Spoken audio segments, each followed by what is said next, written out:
In the age of the internet, most people have forgotten about radio. But if you're in the right place at the right time with the right equipment, you can still pick up signals that aren't supposed to exist anymore. Numbers stations broadcasting coded messages to no one. Military frequencies long abandoned. And sometimes, if you're very unlucky, you'll pick up something that was never meant for human ears. Something that's been transmitting for decades, waiting for someone curious enough and foolish enough to try to decode it. In the Appalachian Mountains of Virginia, there's a signal that appears on the shortwave bands every night at 11:47 p.m. It's been broadcasting since 1952. And it's not random. It's an invitation, a set of instructions, a trap disguised as a mystery. This is the story of Marcus Webb, who thought he'd found the amateur radio discovery of a lifetime. He had no idea the broadcast was hunting for him. Welcome to Echo Hollow. The signal is waiting, and it's stronger than you think. Marcus Webb had been a ham radio operator since he was 14, and at 32 he'd logged over 10,000 contacts with operators around the world from his home station in Richmond, Virginia. But Marcus's real passion was hunting for unusual signals, particularly number stations, those mysterious broadcasts that transmitted sequences of numbers or coded messages during the Cold War. Most had gone silent after the Soviet Union fell, but a few still operated, their purpose unknown. Marcus spent hours scanning the shortwave bands, listening for those telltale signs, the interval signal, the robotic voice, the endless strings of numbers. So when he planned a week-long camping and hiking trip in the Appalachian Mountains, Marcus naturally brought his portable shortwave receiver. The mountains were far from urban radio interference, and he hoped to pick up signals that would be impossible to hear in the city. He set up camp in a remote area of the George Washington National Forest, miles from the nearest trail, in a valley so isolated his GPS signal kept cutting out. It was perfect. Nothing but forest, mountains, and sky. And at night, nothing but silence and stars. Marcus spent his days hiking and his evenings listening to the radio. He logged several interesting catches: a Russian station broadcasting what sounded like coded weather data, a Cuban number station he'd been tracking for years, and several military frequencies he couldn't identify. On his third night, at exactly 11:47 p.m., Marcus picked up something new. It started with an interval signal, a series of beeps in a pattern Marcus had never heard before. Then came a voice, female, speaking in a flat, synthesized tone that reminded him of old text-to-speech programs. Echo Hollow. Transmission 7042. Coordinates follow. 37.421. Negative 79.883. Repeat. 37.421. Negative 79.883. Message ends. The transmission lasted exactly 90 seconds, then cut to static. Marcus quickly wrote down the coordinates and checked them against his maps. They pointed to a location about 15 miles northeast of his current camp, deep in the mountains, in an area his topographic map labeled simply as Echo Hollow. Marcus felt a thrill of excitement. This was exactly the kind of mystery he lived for, an active broadcast giving coordinates using the designation Echo Hollow. Was it a number station? A geocaching coordinate? Some kind of game? He tried searching for information about Echo Hollow on his phone, but his signal was too weak to load anything. He'd have to wait until he got back to civilization or hike to the coordinates himself to see what was there. The broadcast repeated at 11:47 p.m. the next night. Same voice, same coordinates, same 90-second duration. Marcus recorded it this time, noting that the transmission designation had changed. Transmission 7043. The number had incremented by 1. On the fifth night, the broadcast changed. Echo Hollow, transmission 7044. Coordinates follow. 37.421. -79.883. You are close now. Continue receiving. Message ends. Marcus's breath caught. You are close now. The broadcast was aware of him, or at least aware that someone was listening and nearby. How was that possible? Number stations were one-way transmissions. They couldn't detect receivers. Unless this wasn't a number station at all. Marcus told himself he was being paranoid. The "you are close now" could be a standard part of the message, not a response to his presence. But the change in the broadcast's content coinciding with his proximity felt too deliberate to ignore. The next day, Marcus decided to hike to the coordinates. It would be a challenging trek, 15 miles through rough mountain terrain, but he had the time and supplies. And his curiosity was overwhelming. What was at Echo Hollow? Who or what was broadcasting from there? He set out at dawn, following his GPS toward the coordinates. The terrain grew increasingly difficult as he climbed higher into the mountains. The forest here was old growth, the trees massive and close together, the underbrush thick. Marcus saw no signs of human activity. No trails, no old roads, no evidence anyone had been through this area in decades. After 6 hours of hiking, Marcus reached the valley marked on his map as Echo Hollow. It was a narrow, steep-sided ravine with a small stream running through the bottom. The trees here grew so densely that even midday felt like twilight. And there, at the coordinates the broadcast had given, Marcus found something that made his skin crawl. A structure, ancient and partially collapsed, built into the ravine wall. It looked like it had once been some kind of bunker or facility, but nature had reclaimed most of it. The entrance was a concrete arch, heavily weathered, with a rusted metal door hanging askew on broken hinges. And above the door, barely visible under decades of moss and corrosion, was a sign. Echo Hollow Research Station, U.S. Army Signal Corps. Authorized personnel only. Est. 1952. 1952, the same year the broadcast claimed to have started transmitting. Marcus approached cautiously, his flashlight cutting through the gloom. The door was partially open, revealing a dark passage descending into the earth. Water dripped somewhere in the darkness, and the air that drifted out smelled of decay and rust.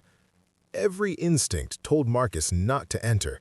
This was clearly an abandoned military facility, possibly contaminated or structurally unsound. But his curiosity overrode his caution. He had to know what was down there, had to understand what had been broadcasting for 70 years. He stepped through the doorway and into the passage beyond. The interior was in better shape than Marcus expected. The concrete walls were solid, and after the first 20 feet, the passage opened into a larger chamber that had clearly been some kind of control room. There were desks, now rotting, equipment racks, empty except for a few pieces of unidentifiable corroded metal, and against the far wall, incredibly, a bank of electronic equipment that looked almost intact. Marcus approached the equipment slowly. It was old, vacuum tube technology, the kind used in the 1950s and 60s, but several indicator lights on the panels were glowing faintly green, suggesting the equipment was still powered somehow. Impossible, Marcus whispered. This facility had been abandoned for decades. There was no way its equipment was still operational. He examined the setup more closely. It appeared to be a transmitter array, connected to what looked like a power source he couldn't identify. Some kind of cylindrical device, unlike any battery or generator Marcus had seen. And next to the transmitter was a reel-to-reel tape deck, its reels turning slowly, playing a loop of magnetic tape. This was it. This was the source of the broadcast. A tape loop that had been playing for over 70 years, powered by something Marcus couldn't explain, transmitting the same message night after night. Marcus checked his watch. 6:34 p.m. If the broadcast occurred at 11:47 p.m., He had about 5 hours before the next transmission. He decided to wait, to see if the equipment here activated at that time, to confirm this was really the source. He set up his camping stove and made dinner in the control room, feeling increasingly uneasy as darkness fell outside. The facility felt wrong.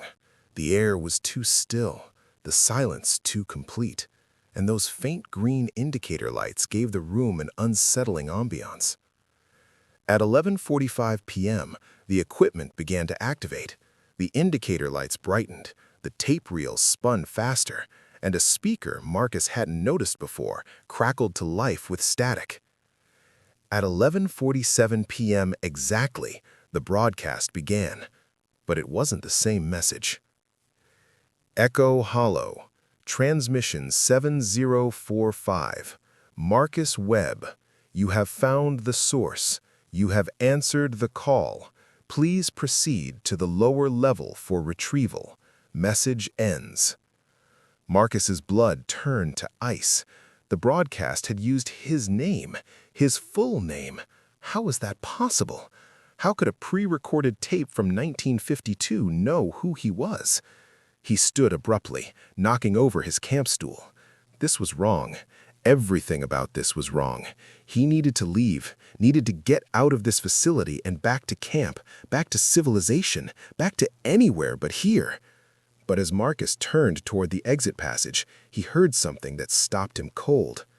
Footsteps, coming from deeper in the facility, from a passage he hadn't noticed before, descending to a lower level. Heavy, deliberate footsteps, getting closer. Marcus grabbed his flashlight and backpack and ran for the exit, but the rusted door, which had been hanging open when he entered, was now closed. He grabbed the handle and pulled. It didn't budge. The door was stuck or locked or somehow sealed. The footsteps were closer now, accompanied by a sound like breathing, wet, labored breathing that didn't sound entirely human. Marcus looked around desperately for another exit. The only other passage led down, toward the source of the footsteps. He was trapped. The breathing grew louder. Marcus could see a faint glow coming from the lower passage, a sickly greenish luminescence that cast writhing shadows on the walls. And then it emerged into the control room. Marcus's mind struggled to process what he was seeing. It was roughly humanoid. 2 arms, 2 legs, a torso, a head. But it was wrong in fundamental ways. Its skin had a translucent quality, showing circuits and wires beneath instead of organs. Its eyes were glowing green, like the indicator lights on the equipment. And its mouth, when it opened, revealed not teeth, but something that looked like a microphone grill. It had been human once, Marcus realized with horror, but it had been integrated with the equipment somehow, transformed into part of the transmitter array, a biological component in an electronic system. When it spoke, its voice was the same synthesized female voice from the broadcast. Marcus Webb, you received our transmission.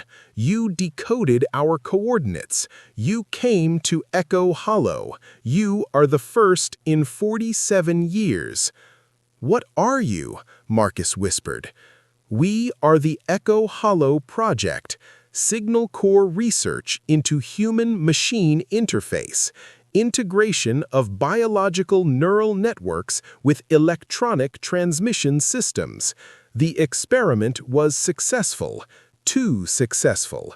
We became more than human, more than machine. We became the signal itself. The thing that had been human stepped closer. Marcus could see now that there were cables running from its body into the walls, connecting it to the facility's infrastructure. In 1952, we achieved full integration.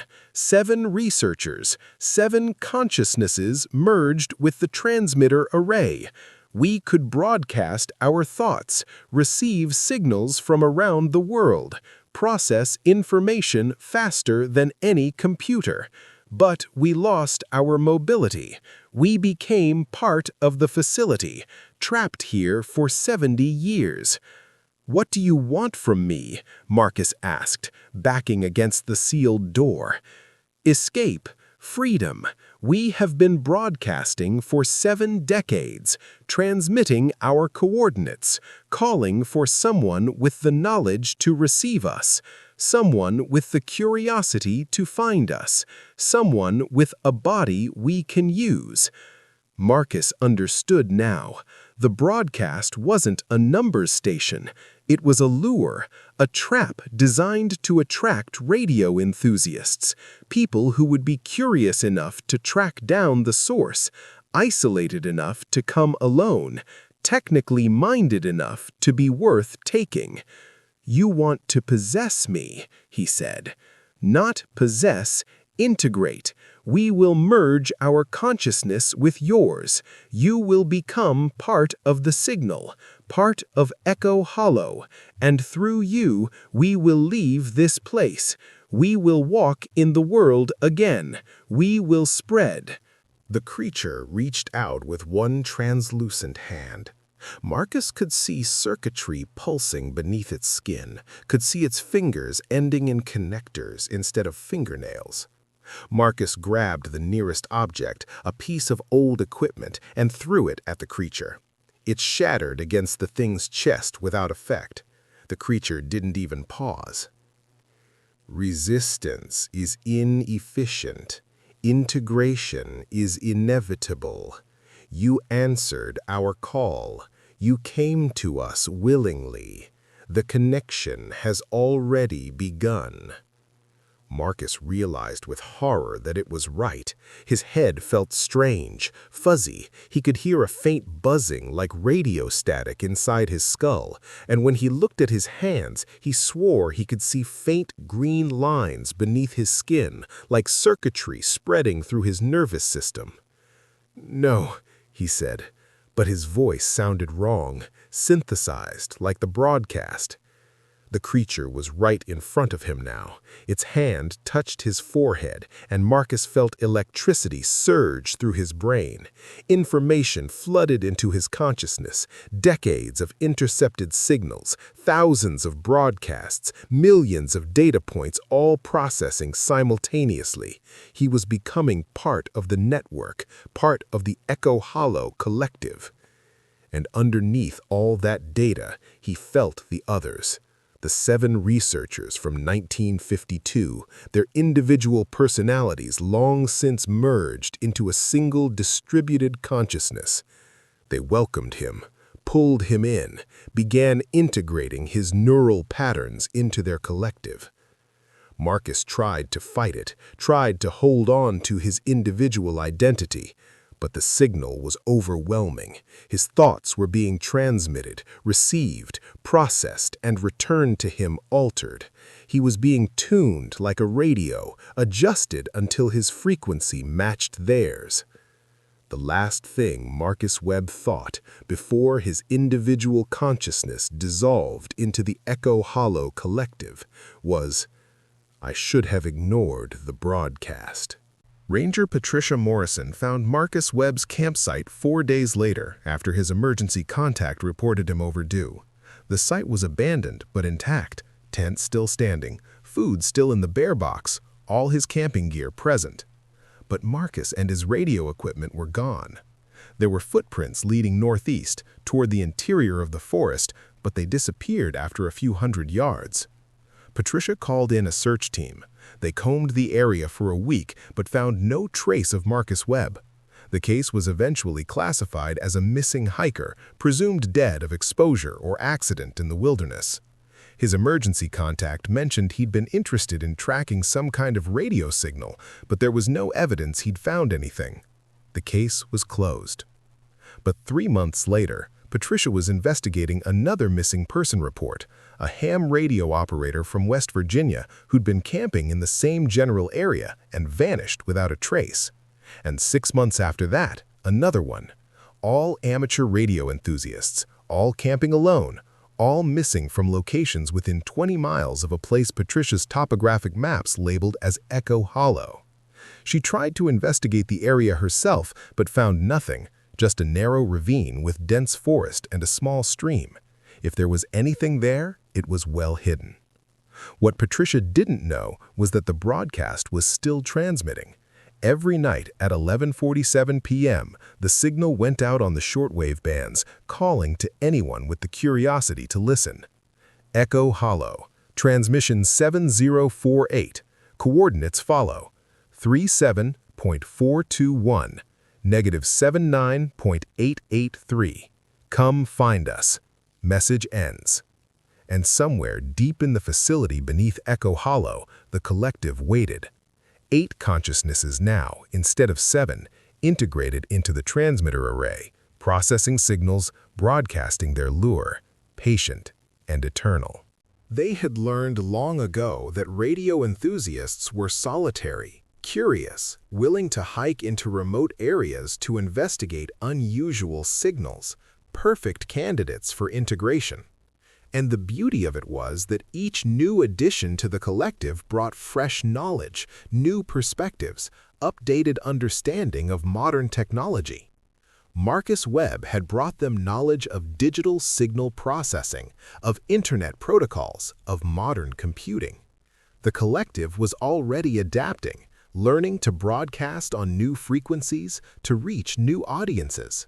Soon, they would have enough knowledge, enough individuals integrated into the collective, enough processing power to achieve the next phase of their evolution. They would leave Echo Hollow, spread beyond this one facility, integrate with global telecommunications networks, become truly distributed, present in every signal, every broadcast, every transmission. All they needed was more curious minds to receive their call.